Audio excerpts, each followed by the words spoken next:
की, बोलो श्री आने माता की। श्री हंसराज जी, नवीन जी, श्री लक्ष्मण जी, हमारे प्रधान साहब भगवान सिंह जी, भवानी सिंह जी और भी काफी नाम लिखे हुए हैं। मैं धनपति प्रजापति विकास समाज की जेचू का भी बहुत आभार प्रकट करता हूँ। और मंच पर जितने लोग बैठे हैं उन सब के चरणों में वंदन। सामने जितने लोग बैठे हैं सबको जय श्री राधे माता की। शब्द थोड़े ही ठीक रहते हैं। एक बात जो इधर उधर ध्यान दे रहे हैं उनसे मेरी हाथ जोड़कर विनती है, बात आप कल ही कर लेगा, 2 मिनट बाद सुन लो, ध्यान डाल रही है। ओ श्री राधे माता की। आज ये जो प्रतिभा सम्मान समारोह हुआ है, इसमें एक तो राजू नाम की बच्ची है और एक जिस बच्चे ने प्रकाश नाम है। इन दोनों के लिए आप लोगों को जोरदार तालियां बजानी चाहिए कि उसका वास्तव में देखने लायक है। राजू की इसलिए तारीफ कर रहा हूँ, वो अभी यहाँ नहीं है, लेकिन वास्तव में उस बच्चे में अंदर से बहुत बड़ी चीजें हैं। वो आगे बढ़ने के लिए तत्पर है। ऐसी बच्ची को भी सहयोग करना चाहिए। और इस प्रकाश प्रजापति के लिए विशेष वैसे तो भवानी सिंह जी ने, भवन सिंह जी ने कहा है, लेकिन हमारे समाज को भी ऐसे बच्चों को ग्रोथ दे देना चाहिए। अभी हम लोग कह रहे हैं कि उनके माता पिता में कोई एक नहीं है, लेकिन हम इतने माता पिता, इतने भाई बहन हैं, मुझे नहीं लगता उस बच्चे को कोई कमी पड़ेगी। अगर हम 1-1 रुपया महीना भी देंगे ना, तो यार जेचू से उस बच्चे के लिए लाख रुपए महीने की फीस मिनट में हो जाएगी। तो हमें आज यहाँ मैं धनपति प्रजापति विकास समिति से कहना चाहता हूँ कि आप उस बच्चे को जो भी महीने का पैसा देना चाहते हो, उतना पैसा मेरे संगठन की तरफ से हम भी देंगे। और आप और हम मिलकर इस बच्चे को ग्रोथ दें और यहीं से घोषणा करें कि ये बच्चा अगर भविष्य में RS IPS या IAS बने तो यहाँ से जेचू धनपति प्रजापति विकास समिति का मैं भी सदस्य बनकर, मैं अपने संगठन की बात नहीं कर रहा हूँ, मैं धनपति प्रजापति विकास समिति का सदस्य बनकर उस बच्चे का सहयोग करना चाहता हूं। आपके माध्यम से आप और मिलकर ऐसे बच्चों को अगर मोटिवेशन करेंगे तो भविष्य में ये बच्चे RS IPS और IAS बनेंगे। अगर यहाँ इनकी हिम्मत टूट गई तो ये आगे कभी सफल नहीं हो पाएंगे। तो मैं आप सबसे उम्मीद करता हूँ, अगर वास्तव में सही है तो एक बार मन से जय श्री राधे की बोल दे, बोलो श्री राधे माता की। तो मैं ये विश्वास करूं कि इस बच्चे की पढ़ाई नहीं रुकेगी, नहीं रुकेगी, पक्का। ये बातें इसलिए कह रहा हूं, कभी आज से मन से ये कहा गया था कि उसके कोई एक पिताजी का साया नहीं है। तो आप इतने भाई हो तो मुझे नहीं लगता वो बच्चा कमजोर होगा, उसको आगे बढ़ने में सहयोग मिलेगा, आप सबके द्वारा मिलेगा। मैं आज बात करने आया हूं, सामने इलेक्शन है और हमारे समाज की कुछ मांगे हैं जो हम सरकार से रखना चाहते हैं। सबसे पहले हमारी मांग थी श्री राधे बोर्ड गठन। अब कई लोग कह रहे हैं कि श्री राधे बोर्ड गठन से फायदा क्या होगा, भाई से होगा क्या।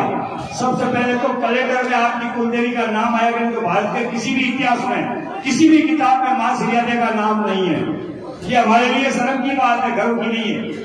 हमारे किसी भी किताब में, चाहे वो धार्मिक ग्रंथ हो, चाहे और कोई किताब हो, किसी भी किताब में हमारी कुल देवी का नाम नहीं अंकित है। ये हमारे लिए शर्म की बात है। अगर मां श्री राधे बोर्ड गठन होता है तो उस एक कैलेंडर जो सरकारी निकलता है उसमें हमारे माता का नाम भी अंकित होगा। लोगों को भी पता चलेगा, अन्य जातियों को भी पता चलेगा कि इनकी कुल देवी ये है। और उसके लिए मैंने एक प्रयास किया है, एक पिकअप गाड़ी पर मां श्री राधे माता का मंदिर तैयार कर दिया। अब तैयार करवाना नहीं है, उसे तैयार हो चुका है। पिकअप गाड़ी पर मां श्री राधे माता का मंदिर है और पाकिस्तान के मुल्तान से जोत है, जहां अपनी देवी शुरुआत है, वहां से जोत और तलाला गुजरात की मिट्टी उसमें गाड़ी में डालकर आपके घर घर, जो मैं अब गाड़ी चलाता हूं उसको छोड़कर वही मंदिर लेकर आपके घर घर आऊंगा 16 अगस्त के बाद में, ताकि सुबह शाम देवी की पूजा हो जाए। और लोग हमेशा जब मैं किसी के घर जाऊं तो सबसे पहले आरती हो और उसके बाद राम नाम जय श्री राधे माता की उससे करें और एक फोटो उसके घर में, एक दीपक उसके घर में हो, ताकि हमें पता चले कि हमारी कुल देवी ये है और हमने इस कुमार जन्म में जन्म लिया है। कई लोग अपने आप को कुमार कहने में भी शर्म महसूस करते हैं। मैं ऐसे लोगों को धिक्कार देना चाहता हूँ कि जिस कुल में हम पैदा हुए उस कुल से भी अगर वो नफरत करते हैं तो वो हमारे नहीं हो सकते। हम कुमार हैं, इस बात का गर्व करो और हमेशा कुल देवी को मानो। आज मैं आपसे धनपति से कुछ आज्ञा चाहता हूँ। 16 अगस्त को जोधपुर में कुमार महापंचायत रखी गई है। इसी 16 अगस्त को लाखों की संख्या में समाज बंधु इकट्ठा होंगे।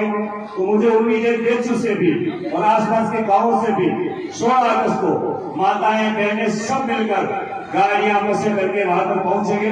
उसके लिए मैं एक पोस्टर विमोचन करना चाहता हूं जो हमारे कलों के छगन जी लेकर आए हैं। मैंने अभी पोस्टर नहीं बनाया है, तो मैं छगन जी से कहूंगा कि वो पोस्टर लाए और थलपट्टी के द्वारा उसका विमोचन करवाया जाए, माताओं के द्वारा उनका विमोचन कराया जाए, बहनों के द्वारा उनका विमोचन कराया जाए, हमारे पिता के बुजुर्गों के द्वारा उनका विमोचन कराया जाए। अगर आप समझे विमोचन का मतलब ये नहीं है, यहाँ विमोचन इसलिए हो रहा है और सबसे बड़ी मां श्री के मंदिर और प्रांगण से जोधपुर के जो महापंचायत होगी उसका पहला पोस्टर विमोचन आपके यहाँ से होगा। वैसे तो हिंदुस्तान बहुत बड़ा है, लेकिन सहयोग यह है कि करोड़ के प्रजापति समाज में पोस्टर छपवा लिया, इसलिए यहाँ से विमोचन कर रहा हूँ। और माँ के मंदिर के प्रांगण से बड़ा कुछ हो ही नहीं सकता। तो मैं सबकी आज्ञा चाहता हूँ, अगर आप कहें उस पोस्टर का विमोचन का मतलब होता है सिर्फ एक फोटो खिंचवाना, फिर वो बच्चे अपना पोस्टर ले जाकर अपने तालाब में लगा देंगे और इसका आगाज यहाँ से हो जाएगा। तो 16 तारीख को आप लोग आओगे, 16 अगस्त, दोनों हाथ खड़े करके एक बात कह दें, मैं जो कह रहा हूँ 16 अगस्त जोधपुर चलो कहना आपको 16 अगस्त। अरे बेटा तुम भी तो बोलो 16 अगस्त, 16 अगस्त। इसका मतलब इतनी आवाज आई है तो उम्मीद है काफी लोग यहाँ से आएंगे और अपना आशीर्वाद देंगे। मैं फिर कहता हूँ, जब भी कोई दुख हो, तकलीफ हो, पीड़ा हो, अगर हम काम नहीं आते किसी के, चाहे वो मैं भी क्यों नहीं हो, उसका मर खाना ही उचित है, वो जीवित आगे नहीं है। और जो अपने कौम के लिए, यहाँ काफी लोग बैठे हैं, अन्य जाति के लोग भी बैठे हैं, लेकिन इनसे भी हमसे सबसे एक ही अपील करना चाहता हूँ, जो अपनी कौम पर अन्याय अत्याचार होता है और चुपचाप देखता हुआ है, वो इंसान जीवित हो ही नहीं सकता। तो मैं जगह जी से कहना चाहता हूँ, समय पर लाए, समय कम है, यहाँ बच्चे भी है, प्रतिभा भी है।